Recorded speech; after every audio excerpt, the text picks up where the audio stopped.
Hello and welcome in GS vision. मैं हूं अरविंदर सिंह। आज तारीख है 11 जून। 11 जून से जो कनिष्ठ सहायक के 746 पद आए थे, इन पर आवेदन पुनः प्रारंभ हो चुका है। जिन विद्यार्थियों ने आवेदन पहले ही कर दिया था, वो अपना एप्लीकेशन स्टेटस को चेक कर लीजिए और उसका एक प्रिंट आउट निकाल के अपने पास रख लीजिए। जिन विद्यार्थियों ने आवेदन नहीं किया था, वो तुरंत सबसे पहले आवेदन करें और वो विद्यार्थी भी आवेदन करने के बाद एक प्रिंट आउट जरूर निकाल के रखिए। आज की वीडियो में मैं आपसे बात करूंगा कनिष्ठ सहायक किस विभाग में कितने पद हैं। यदि आप इस एग्ज़ाम की तैयारी कर रहे हैं तो वीडियो को लास्ट तक ज़रूर देखिए। फिर भी कोई सवाल होंगे तो आप मुझे कमेंट बॉक्स में कमेंट कर सकते हैं, मैं आपको वहाँ पर इसका जवाब दे दूँगा। और दूसरी एक और बात ध्यान रखिए कि ये जो सिलेबस है, ये जो मैं पीडीएफ आपको दिखा रहा हूँ, ये आयोग का है। तो इसी के अकॉर्डिंग हमने जानना है कि इसमें पद क्या हैं और उनको हमने कैसे कैसे भरना है। तो देखिए, सबसे पहली बात तो यह है कि ये जो आपके पद आए हैं, ये 746 पद हैं, अलग अलग विभाग में हैं। वो विभाग कौन कौन से हैं उस पर भी हम चर्चा करेंगे पूरी अभी। दूसरी एक और बात भी है कि जो ये पीडीएफ जो है, ये पिछली पीडीएफ है।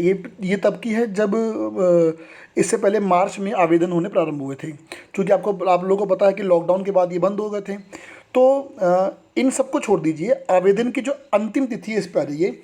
आवेदन की अंतिम तिथि जो है वो 22 जुलाई है, 22 जुलाई। ये बात ध्यान रखिए, आप 22 जुलाई तक आवेदन कर सकते हैं।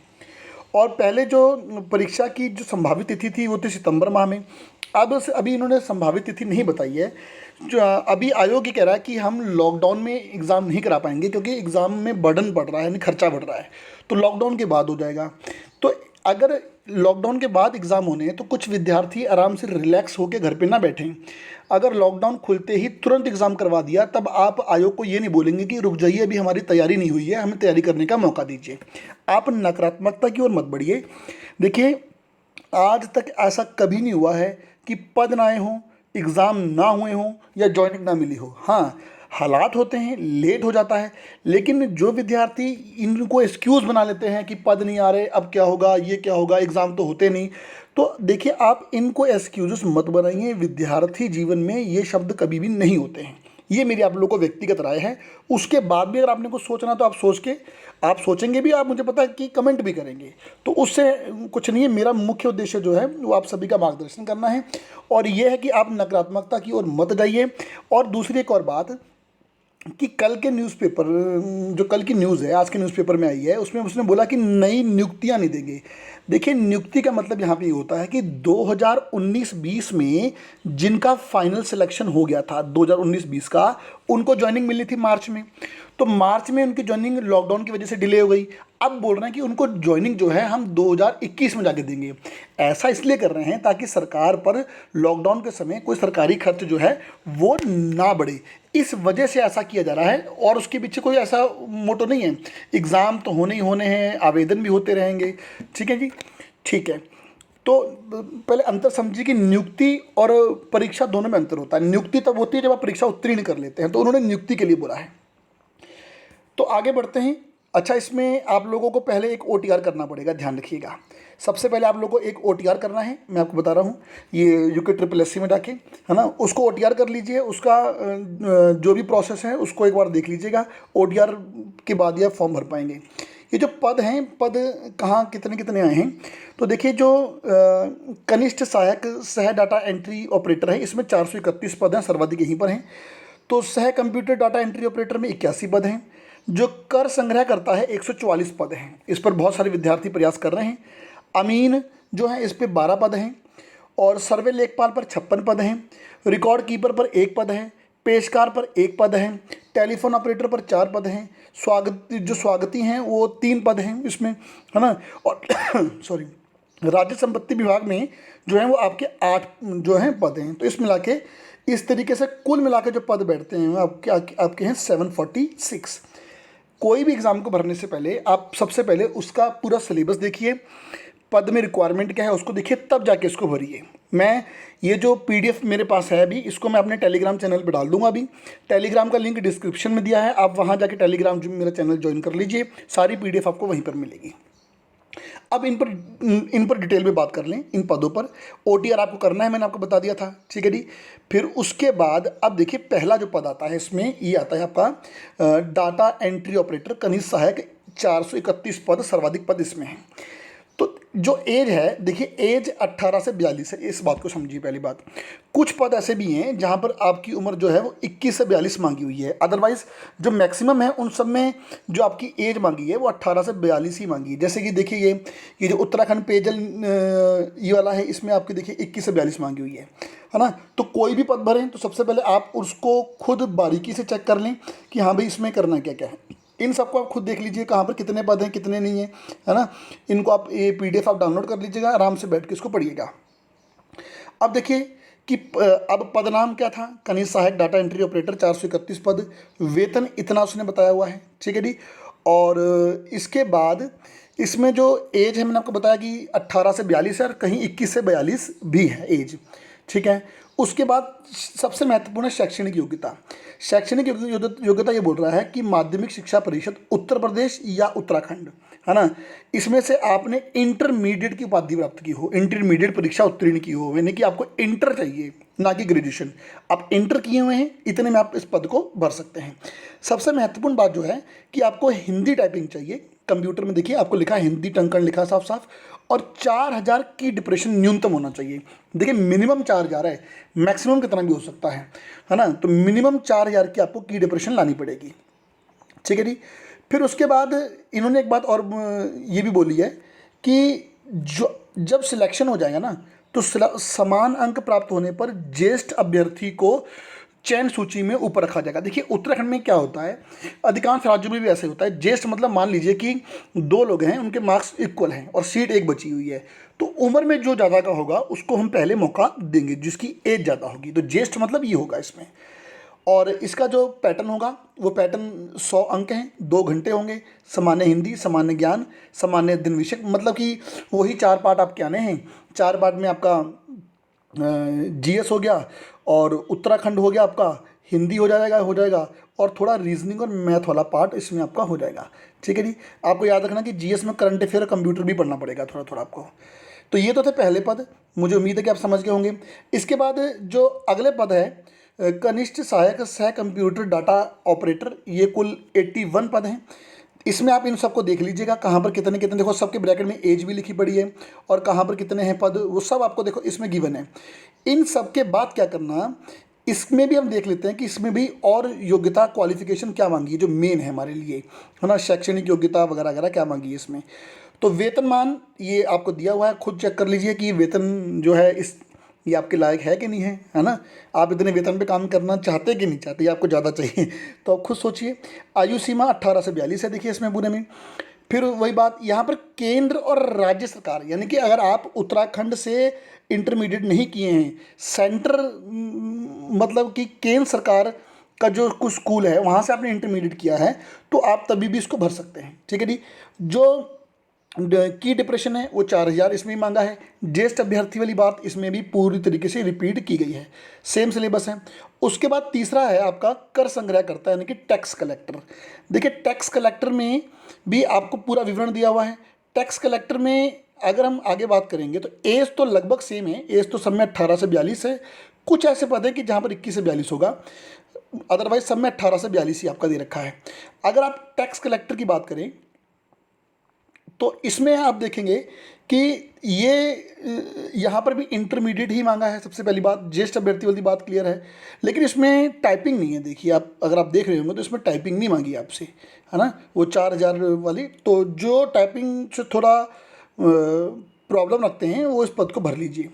उसके बाद जो और पद हैं आपके, ये आमीन जो हैं निरीक्षक के, ये कुल 12 पद हैं, ठीक है। ये इन पदों के बारे में भी सेम योग्यता वही है कि आपको ये देखिए इंटरमीडिएट होना चाहिए आपका, और ज्येष्ठ अभ्यर्थी की बात यहाँ पर भी बोली है। 100 अंक वही ग्रुप सी का पैटर्न है, सब में इक्वल। उसके बाद देखिए सर्वे लेखपाल है 5वां पद। सर्वे लेखपाल में कुल 56 पद हैं, आप इसको भी देख लीजिए। 56 पोस्ट हैं, अच्छी पोस्ट है अभी। और इसके बाद इसमें भी इन्होंने मांगा है कि देखिए इंटरमीडिएट मांगा है और ज्येष्ठ जो है वो मांगा है। 100 100 अंक की परीक्षा, 2 घंटे, सेम बात। उसके बाद अगला पद है रिकॉर्ड कीपर का, एक पद है सिर्फ उधम सिंह नगर में, है ना। शैक्षणिक योग्यता दे रखी है इसमें आपको, और लिखित अंक समान होने पर ज्येष्ठ को हम वरीयता देंगे, ठीक है। उसके बाद 100 नंबर का होगा। अगला है पद नाम पेशकार, एक पद है इसका, सेम रहेगा, इसमें कुछ भी चेंज नहीं हुआ है। उसके बाद अगला जो है वो है टेलीफोन ऑपरेटर का, जो 8वां है। तो टेलीफोन ऑपरेटर में क्या मांगा है, सेम है, इंटरमीडिएट मांगा है, और सेम है, सब कुछ सेम पेपर पैटर्न है। तो उसके बाद जो है स्वागती में 3 पद हैं, इसमें भी सेम है, देखिए कुछ भी चेंज नहीं हुआ है, कुछ भी चेंज नहीं है। 10वां पद जो है वो टेलीफोन ऑपरेटर, कुल 8 पद हैं। इसमें भी जो है ये आपको दे रखा है कि अनिवार्य अर्हता क्या होगी।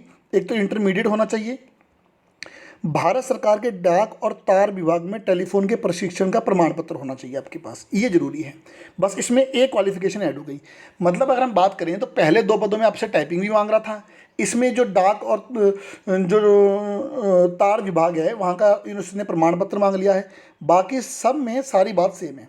अब आइए देखिए मेन बात करते हैं परीक्षा के पैटर्न पे। परीक्षा पैटर्न क्या होगा, देखिए मैं आपको बताऊं तो जितने भी एग्ज़ाम ये जो यूके ट्रिपल एससी के होते हैं, जितने भी एग्ज़ाम हैं यूके ट्रिपल एससी के, इनमें क्या होता है कि इनमें चार पोर्शन आपको मजबूत करने पड़ते हैं। सबसे पहला आता है हिंदी, आता है हिंदी 20 नंबर की आपकी आएगी, 20 मार्क्स की। उसके बाद आपका उत्तराखंड होगा, उत्तराखंड साफ साफ दे रखा है 40 मार्क्स का, इसमें मेहनत करनी पड़ेगी। General study including math reasoning का कुछ पार्ट, 6-7 सवाल एवरेज आते हैं मैथ रीजनिंग के, इंक्लूडिंग कंप्यूटर 3-4 सवाल उसके आते हैं, तो 40 ये हो गया। मेहनत यहाँ पर बहुत ज़्यादा है। ये सिलेबस जल्दी ख़त्म हो जाएगा। ये दोनों सिलेबस उत्तराखंड और जीएस वाला ना, ये बहुत लंबे सिलेबस चलते हैं। अगर हम पढ़ाने की बात करें तो आपको तो तैयारी अभी से रखनी पड़ेगी। कुछ विद्यार्थी ये बोल रहे हैं कि ना जी पेपर नहीं होगा, ये नहीं होगा, वो नहीं होगा। आपकी तैयारी कितनी है बता दीजिए ज़रा मुझे, आपकी तैयारी कितनी है। हम आपसे पेपर करवाते हैं, उसमें 70 से 80 मार्क्स लेके आइए ज़रा पहले आप, है ना, तब जाके पता चलेगा। आप आलोचना ना कीजिए, ना आयोग की ना सरकार की, आप अपने काम पर ध्यान दीजिए, तैयारी करते जाइए, तैयारी करते जाइए। मेहनत करने वालों को सफलता निश्चित रूप में मिलती है, ठीक है नहीं। अब इन्होंने बोला है कि देखिए कि जो अभ्यर्थी होंगे उनको पास होने के लिए जो नंबर लाने पड़ेंगे वो ओबीसी और जनरल को 45% लाने पड़ेंगे और एससी और एसटी को 35। लेकिन आप इस पर मत जाना, वहाँ पर साफ लिखा है न्यूनतम। अब अधिकतम कितने होंगे वो तो भाई पेपर के उस पर पैटर्न पे चलता ना कि पेपर कैसा आया। इजी आया तो मेरिट बहुत ऊपर भी जाती है, ठीक है जी। नेगेटिव मार्किंग 1/4 जो है इसने बोला गया है। और इसमें ये बोला है कि अभ्यर्थी को जो है परीक्षा बुकलेट अपने साथ ले जाने की अनुमति होगी। मैं यहाँ पर थोड़ा एक करेक्शन करके आपको समझा दूँ कि ये जो नोटिफिकेशन आया था ना, तब आयोग ने पेपर ऑनलाइन कराने की बात नहीं की थी। उसके बाद आयोग ने बोल दिया कि हम जो हैं अब ये पेपर सारे ऑनलाइन करवाएंगे। तो ऑनलाइन पेपर में आपको ऑनलाइन ही पेपर देना पड़ेगा। और ध्यान रखिए आपको प्रैक्टिस भी ऑनलाइन ही करनी चाहिए, ये बात आप ध्यान रखिए। इसलिए हमने मोबाइल एप्लीकेशन पे आप लोगों को प्रैक्टिस करवा रहे हैं सेम ऑनलाइन पैटर्न पर, है ना। आपको 1 घंटा दिया जाता है, जब वैसे यहाँ पर 2 घंटे मिलेंगे, हम वहाँ पर आपको 1 घंटा देते हैं। तो मेरी बात को समझिए आप कि आपको ऑनलाइन अब करना ही पड़ेगा, ठीक है। और इन सब बातों के अलावा, इन सब बातों को छोड़िए और जो हमारे काम की बात है इसमें वो आ जाते हैं। जो बच्चों का एक सवाल और था, आयु। अभी तक देखिए जो बोला है वो आयु 1 जुलाई 2019 का ही माना गया है। तो 21 से 42 तक जो मानी गई है वो आधार जो लिया है 1 जुलाई 2019 को ही लिया है। इस बात को ध्यान रखिए आप, ठीक है जी। अगला सवाल जो विद्यार्थियों का बहुत ज़्यादा आता है वो ये आता है कि तैयारी हम कैसे करें, है ना। और इसको जो ऑनलाइन, उससे पहले ऑनलाइन आवेदन कैसे करना है। तो ऑनलाइन आवेदन के लिए देखिए मैं पूरी पीडीएफ आप लोगों को दिखा चुका हूँ लगभग। ऑनलाइन आवेदन के लिए आप एक काम कीजिए, ये यूके ट्रिपल एससी की साइड है, इस पर जाइए। सबसे पहले मैंने आपको बताया था कि आप OTR जरूर करें, OTR के बगैर ना करें, ठीक है जी। फिर उसके बाद देखिए आवेदन करने से पहले एक तैयारी जरूर रखें। तैयारी कैसे कि ये देखिए ना, आपको पासपोर्ट साइज़ की एक फ़ोटो होनी चाहिए आपके पास, है ना। और वो 50 KB तक होनी चाहिए, 50 KB स्कैन हुए साइन होनी चाहिए 50 KB तक। और बाएं अंगूठे का निशान होना चाहिए 50 KB तक। ये पहले पूरा तैयार रखें, तब फॉर्म भरना शुरू किया करें आप लोग फॉर्म भरना शुरू कर देते हैं, है ना। डॉक्यूमेंट्स भी पूरे तैयार रखिए अपने आप लोग। इसके बाद फिर जो और काम की बात है, तो ये फ़ीस तो आप जैसे मर्जी जमा कर सकते हैं, इसमें कोई बड़ी बात नहीं है कि भाई शुल्क कितना है। जर्नल के लिए 300 रुपये है, SC के लिए 150 है, ST के लिए भी 150 है, दिव्यांग और आर्थिक रूप से कमज़ोर जो हैं उनके लिए जो है 150 रुपये है। तो मेरे ख्याल से बहुत ज़्यादा फीस नहीं है ये। आप इस पदों को जल्द से जल्द भर लीजिए, क्योंकि आपको एक अच्छा मौका, एक अच्छी अपॉर्चुनिटी मिली है। इसके अलावा अगर आपको इसकी पूरी PDF चाहिए तो मैं अपने टेलीग्राम पे इस PDF को मैं डाल चुका हूँ पहले ही, तो वहाँ जाके आप इस PDF को डाउनलोड कर सकते हैं। टेलीग्राम का लिंक मैंने डिस्क्रिप्शन में दिया है। और बाकी देखिए, आप लोग विद्यार्थी बन के रहिए, हर बात तरीके की खबरों में नहीं आते हैं। मैं किसी को व्यक्तिगत संबोधित करके नहीं बोलता, लेकिन मुझे बहुत सारे विद्यार्थियों के मैसेज आते हैं कि टीवी में दिखाई जा रहा है कि नई नियुक्ति नहीं होगी। नियुक्ति अलग होता है, भर्ती अलग होता है। देखिए, मैं आपको बता दूं कि एग्ज़ाम अलग हुआ, कहने का मतलब है कि सरकार आपके एग्ज़ाम करवा सकती है, लेकिन नियुक्ति 2021 में देगी। अब आप लोग इस बात को सोच के क्या तैयारी करना बंद कर देंगे? आप घर पे बैठ जाएंगे? ना जी, जब जब नियुक्ति होगी तभी तैयारी करेंगे।